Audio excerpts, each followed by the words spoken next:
Youth की उड़ान सितारों से आगे जहां और भी है। वफाकी और सूबाई हुकूमतों के ताउन से यूनिवर्सिटी ऑफ तुर्बत अपने तलबा की इस्तादादकार में इजाफा करने, इन्हें जदीद टेक्नोलॉजी और डिजिटल महारतों से आरास्ता करने और मुख्तलिफ मौक़े से फ़ायदा उठाने के काबिल बनाने के लिए मौसर इकदाम कर रही है।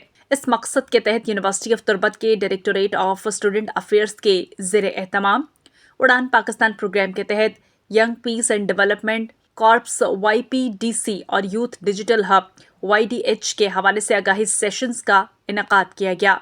इन सेशंस में तलबा तालिबात की कसीर तादाद ने शिरकत की। दोनों सेशन से खिताब करते हुए डायरेक्टर स्टूडेंट अफेयर्स चाकर हैदर ने कहा कि YPDC तुर्बत यूनिवर्सिटी चैप्टर के क़याम का मकसद तलबा को अमन, समाजी और इक्तिसादी तरक्की की कोशिशों में मुतहरिक करने के अलावा इन्हें मकामी और कौमी सतह पर पॉलिसी साजी में शिरकत करने की तरगीब देना है। इस मौके पर director public relations Ejaz Ahmed ने कहा कि यूनिवर्सिटी इंतजामिया वाइस चांसलर प्रोफेसर डॉक्टर गुल हसन की सरबराही में डायरेक्टोरेट ऑफ स्टूडेंट अफेयर्स को मजीद फाल और मजबूत बनाने के लिए पुरआज़म है ताकि तलबा ज़्यादा से ज़्यादा सहूलियात से मुस्तफ़ीद हो सकें। पहले सेशन में YPDC तुर्बत यूनिवर्सिटी चैप्टर के सदर मीर जंकी, नायब सदर Waseema, general secretary Fatima Nazeer, media relations officer Bakhtiar Rind और कोऑर्डिनेटर मुसद्दिक ने शुरका को YPDC के गराज़ व मकासद से आगाह किया। उन्होंने उड़ान पाकिस्तान के 5 A's framework, export, environment and climate change, energy, E Pakistan और एक्टिविटी एंड एम्पावरमेंट पर तफसील से रोशनी डाली। इसके साथ साथ शुरका को YPDC की मेंबरशिप के तरीक़ाकार से भी आगाह किया गया और मेंबरशिप मुहिम को तेज करने के आज़म का इयादा किया गया। दूसरे सेशन में यूथ डिजिटल हब YDH के बारे में शुरका को ब्रीफिंग दी गई और इन्हें YDH एप्लीकेशन के इस्तेमाल, डाउनलोडिंग और रजिस्ट्रेशन के तरीक़ेकार पर रहनुमाई फराहम की गई। याद रहे कि इस एप्लीकेशन के जरिए नौजवान अपनी काबिलियत और दिलचस्पी से हम आहंग मुलाजमतों, स्कॉलरशिप, इंटर्नशिप्स और फेलोशिप समेत दीगर मौक़े तक बरवक्त और आसान रसाई हासिल कर सकते हैं। दोनों सेशंस का इख्तिताम इस आज़म के साथ हुआ कि तुर्बत यूनिवर्सिटी के तलबा तालिबात पाकिस्तान के रोशन मुस्तकबिल, क़यादत और कौमी तरक्की में भरपूर किरदार अदा करेंगे।